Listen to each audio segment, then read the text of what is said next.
আসসালামু আলাইকুম এভরিওয়ান। আমার মেয়ের জন্য সেদিন করেছিলাম চিকেন বারবিকিউ। আজকে সেই নতুন ভিডিওটা নিয়ে আপনাদের সাথে চলে এসেছি। আগেই বলেছিলাম যেহেতু টেইলার ছিল, তো এই তো দেখুন বাসায় ছিল অল্প একটু মুরগির মাংস, সেটাকে সুন্দর করে চাকু দিয়ে কুচিমুচি করে একটু কেটে নিই। আর না ভাই, একেবারে কুচিমুচি করিনি, একটুখানি মাংসটা চিড়ে নিয়েছি যেহেতু এগুলোর পিস একটু বড় ছিল। আর তারপরে আর কি একটুখানি আদা রসুন বাটা, একটু হলুদ মরিচ, তারপরে হচ্ছে ধনে গুঁড়া, সেই সাথে একটুখানি বারবিকিউ মশলাটা অ্যাড করে দিয়েছি। তারপরে খুব সুন্দর করে একেবারে ঝকমক্কা হাতে এটাকে খুব সুন্দরভাবে মশলাটাকে মুরগির মাংসের সাথে মিশিয়ে নিচ্ছি।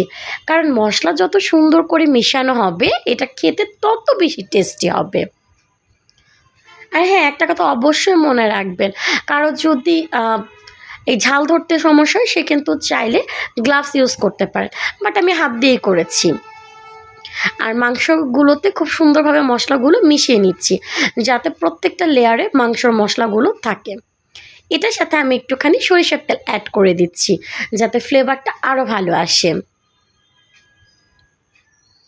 যেহেতু বাসায় কয়লা ছিল না তাই স্মোকি ফ্লেভারটা আনতে পারিনি।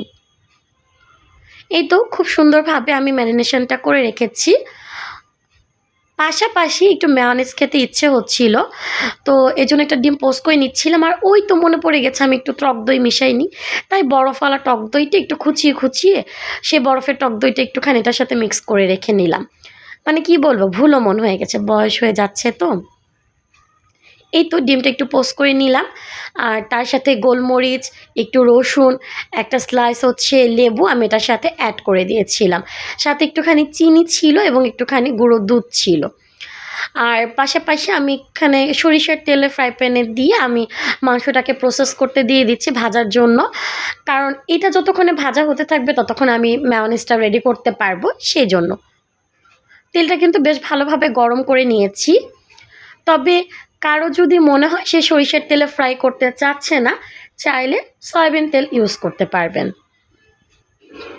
অথবা আমি মাঝে মাঝে যেটা করি, একটু সরিষার তেল একটু সয়াবিন তেল মিক্স করে নিই, তাহলে ফ্লেভারটাও ভালো আসে আর ক্রিসপিনেসটাও ভালো থাকে।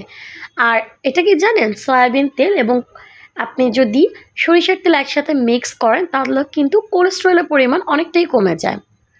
তো আমার এই তো চিকেন রেডি হচ্ছে আর আমি চলে গেলাম আমার মেয়োনিজের কাছে। এখানে একটুখানি টমেটো সস অ্যাড করে দিয়েছিলাম।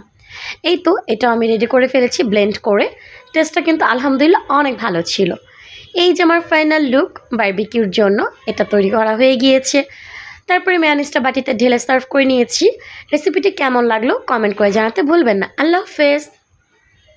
সবাই ভালো থাকবেন, আমাদেরকে লাইক কমেন্ট